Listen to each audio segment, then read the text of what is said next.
Hello दोस्तों, मेरा नाम है संदीप और स्वागत है आपका बी अचीवर्स में। अभी तक हम लोगों ने आर्टिकल 21 पढ़ा है फंडामेंटल राइट्स का। उसका हमें ये जो वीडियो है ये सेकंड पार्ट है। फर्स्ट पार्ट हम लोगों ने पहले कवर कर लिया, लेकिन उस फर्स्ट पार्ट में एक जो है गलती हो गई है।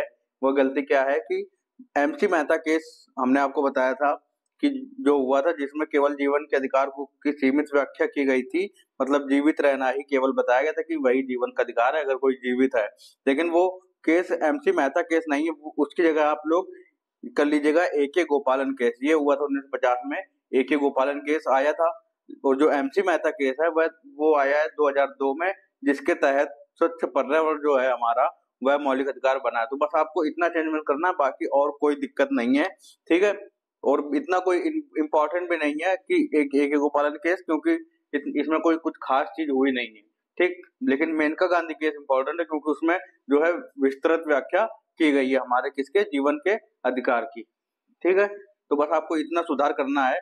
इसके आगे अगर हम लोग देखें, केस आया था शक्ति वाहिनी केस 2018 में, ठीक है। इस ये जो केस आया था, इस केस के बाद जो है इच्छा अनुसार जीवन साथी चुनना, यानी कि आपको अपनी इच्छा के अनुसार अपनी जीवन साथी चुनना है अपने, यानी कि आपको किससे शादी करनी है, आपको किसके साथ रहना है जिंदगी भर, ये आपकी अपनी इच्छा होगी। यह भी हमारा जो है क्या है, फंडामेंटल राइट्स है। ये कब बना है? ये हमारा बना शक्ति वाहिनी केस आया था 2018 में। देखिए इस केस में क्या हुआ था कि आपने सुना होगा कि जो गांव वगैरह होते हैं हमारे, उसमें एक जाति समूह की एक वो होती पंचायत होती है, तो उसको उसको खाप बोलते हैं, खाप। तो खाप पंचायत होती है, ये मतलब ये एक तरीके से डिसीजन लेते हैं अपने उस गांव समूह का, अपने उस लोगों का, कि कौन क्या करेगा, किससे शादी करेगा, क्या नहीं करेगा। मतलब ये डिसीजन लेते हैं कि ताकि उनकी जो वो है संस्कृति या जो भी चीज है उनकी बनी रहे।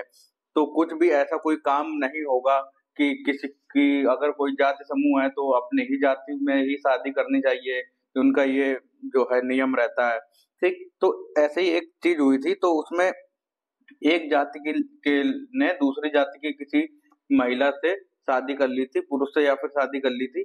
तो उसमें जो है क्या हो गया, हत्या कर दी गई उसकी।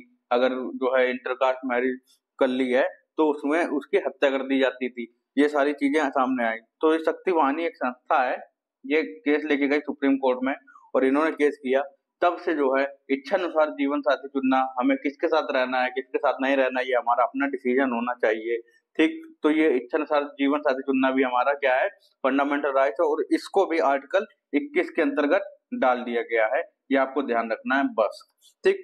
उसके बाद अगर हम लोग देखें होमोसेक्सुअलिटी, यानी कि समलैंगिकता का मुद्दा जो था हमारा, आपने सुना होगा धारा 377 के बारे में कि धारा 377 हट गई है, यह एक अपराध की श्रेणी से हटा दी गई है, ठीक। तो इसका क्या मामला था, इसमें क्या है, धारा 377 जो थी हमारी आईपीसी की, इंडियन पिनल कोड की, अब तो आईपीसी सीआरपीसी चेंज हो गई है, तो फिर जो है धाराएं परिवर्तित हो गई, बाकी हैं सब वही, लेकिन कुछ जो है उनका जो सीक्वेंस था जो किसी धारा में आता है या किसी उसमें, तो उनको बदल दिया गया है, कहीं से उठा के कहीं रख दिया गया, बस ये बदलाव अभी हुआ है प्रेजेंट में। बाकी जो हमारी जो तीन धारा 377 थी, उसमें क्या लिखा गया था, उसमें था कि जो अप्राकृतिक यौन संबंध होते हैं हमारे, अप्राकृतिक यौन संबंध, अप्राकृतिक मतलब जैसे कि नाबालिग के साथ यौन संबंध, पशु के साथ कुछ लोग इस प्रकार का व्यवहार करते हैं। आपने न्यूज में भी देखा होगा, पेपर वगैरह में पढ़ा होगा कि इस तरह की घटनाएं सामने आई हैं। और तीसरा जो हमारा है ये है सबसे इम्पोर्टेंट, समान लिंग के व्यक्ति के साथ जो है यौन संबंध, यानी कि पुरुष का पुरुष के साथ, महिला का महिला के साथ यौन संबंध। तो ये चीजें इसमें 3 पॉइंट इसमें थे, ठीक है। तो इसमें ये जो है ये नाबालिग के साथ ये तो अपराध है ही, पशु के साथ ये भी है, लेकिन बात इसकी है कि समान लिंग के साथ जो है कि वो अपराध कैसे हो सकता है। तो इस पे केस आया था, ये नाथ फाउंडेशन केस आया 2009 में, 2009 में आया। कहाँ पे आया ये? दिल्ली हाई कोर्ट में आया, ठीक है, दिल्ली हाई कोर्ट में आया ये केस, ठीक। तो वहां दिल्ली उच्च न्यायालय जो था उसने जो है आईपीसी की धारा 377 है उसके समलैंगिकता संबंधी जो प्रावधान है उनको क्या कर दिया, रद्द कर दिया, यानी कि उनको खत्म कर दिया, समलैंगिकता संबंधी प्रावधानों को खत्म कर दिया। और ये अपराध की श्रेणी से जो है ये जो प्रावधान था इसको बाहर हो गया। उसके बाद आया एक केस, आपने सुना होगा, सुरेश कौशल केस 2013 में आया था। 2013 में आया था एक केस आया था, सुरेश कौशल केस। ठीक है, ये आपको बस आपकी जानकारी के लिए कि ताकि आपको पूरा इसका एक घटनाक्रम पता हो। तो सुप्रीम कोर्ट ने जो है दिल्ली उच्च न्यायालय के जो डिसीजन उसने दिया था, जो रद्द किया था, उसको जो है अपराध की श्रेणी में फिर से बना दिया सुप्रीम कोर्ट ने, ताकि मतलब ये जो समान लिंग के व्यक्ति के साथ जो यौन संबंध की जो अपराध माना था उसको दिल्ली हाईकोर्ट ने हटा दिया था अपराध की श्रेणी से। तो सुप्रीम कोर्ट ने उसे वापस से अपराध की श्रेणी में डाल दिया। ठीक, उसके बाद हमारा एक केस आता है, ये बहुत ही इंपॉर्टेंट केस है, नवतेज सिंह जौहर केस जो आया 2018 में। तो इसमें सुप्रीम कोर्ट ने जो है समलैंगिकता को रद्द कर दिया, फिर से सुप्रीम कोर्ट ने अपना डिसीजन पलट दिया, क्योंकि कुछ ऐसी नई नई चीजें या रिसर्च हुई और पता चला कि नहीं, इस प्रकार की जो चीजें हैं ये अपराध नहीं है, ये एक नॉर्मल चीज है जो हो जाती, क्योंकि पशुओं में भी इस तरह की घटनाएं पाई जाती। भाई इंसान या कोई इंसान शरारत कर सकता है, लेकिन पशु इस प्रकार की शरारत नहीं कर सकते, इससे उनके दिमाग या बुद्धि उस प्रकार से नहीं होती है। तो उसी हिसाब से जो है सुप्रीम कोर्ट ने भी अपने डिसीजन को पलटा और कई सारे तर्क इसमें सामने आए हैं। जैसे समान लिंग के व्यक्ति के साथ ये जो हमारा समानता के अधिकार का उल्लंघन होता है, अगर हम इसको अपराध मानते हैं, क्योंकि उनकी भी अपनी स्वतंत्रता है, उनकी भी अपनी समानता है, उनको जिसके साथ जैसे रहना है, जिस तरीके से रहना है, वो उनकी अपनी मर्जी होनी चाहिए। ठीक है, तो ऐसा नहीं है कि पुरुष स्त्री स्त्री पुरुष के साथ ही, ऐसा बिल्कुल भी नहीं है। ये सारी चीजें भी समाज में हैं और देखी जाती हैं और इनको स्वतंत्रता पूर्वक जो है अपनाने की आवश्यकता है। ठीक, ये चीज मानी गई। उसके बाद कई सारे जो है वैज्ञानिक शोध हुए, उससे भी यह सिद्ध हुआ कि जो समलैंगिकता अप्राकृतिक नहीं है, मतलब कि बिल्कुल भी नेचुरल है, बल्कि कुछ व्यक्ति जो है जन्म से ही एक अलग प्रकार के जो है क्या यौन अभिमुखता, यानी कि इस प्रकार का उनका बचपन से जन्म से ही इस प्रकार का होता है कि उनका अट्रैक्शन जो है लड़के का लड़के के प्रति ही होता है, लड़की का लड़की के प्रति होता है, ऐसा जन्म से ही होता है। तो उसमें कुछ ताज्जुब वाली बात नहीं है या कुछ गलत बात नहीं है इसमें। उसके बाद आर्टिकल 21 के तहत जो है कुछ व्यक्तियों को गरिमापूर्ण जीवन से वंचित करता है, या जो हम इसको अगर अपराध मानते हैं तो इस संदर्भ में एक केस आया पुट्टा स्वामी केस 2017 में। तो उसके तहत निजता का जो हमारा अधिकार है, ठीक है, निजता का अधिकार, पुट्टा स्वामी केस आया हमारा 2017 में, उसके तहत निजता का यानी कि राइट टू प्राइवेसी, ये भी हमारा क्या बन गया, फंडामेंटल राइट बन गया, मौलिक अधिकार बन गया।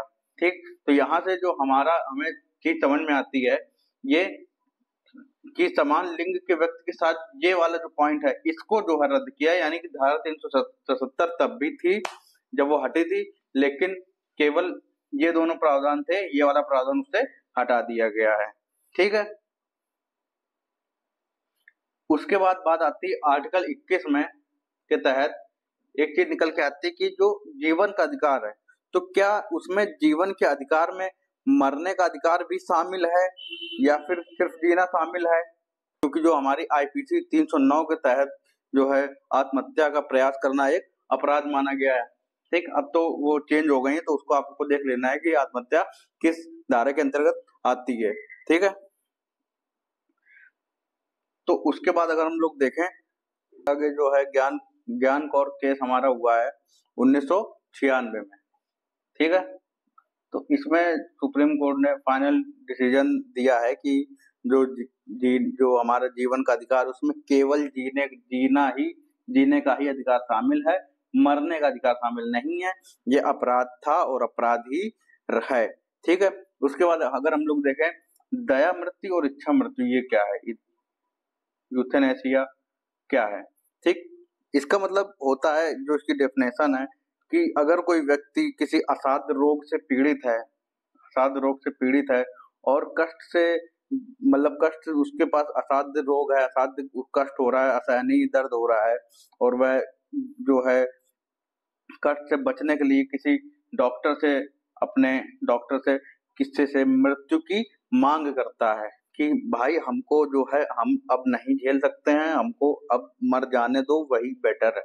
तो मृत्यु की मांग करता है, तो उसको बोलते हैं दया मृत्यु, यानी कि यूथेनेसिया। ठीक, अब ये देखना है कि भारत में क्या स्थिति है यूथेनेसिया की। ठीक है, फिर एक केस आया है अरुणा शानबाग केस 2011 में। ये थोड़ा ध्यान देने की बात है। इसके तहत दया मृत्यु क्या होती है, दो प्रकार की होती है। एक होती है पैसिव यूथेनेसिया, एक होती है एक्टिव यूथेनेसिया।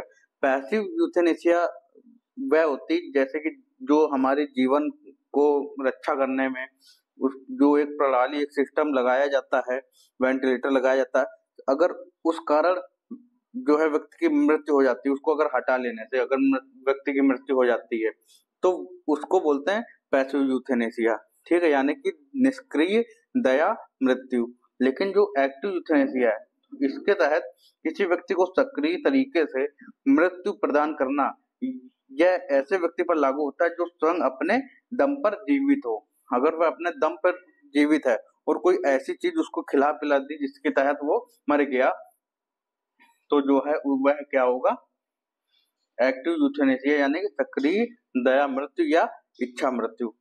ठीक है, तो ये हमारे पास दो केस हैं, दो चीजें हैं, एक पैसिव यूथेनेसिया, एक एक्टिव यूथेनेसिया। ये आपको क्लियर हो गई होगी।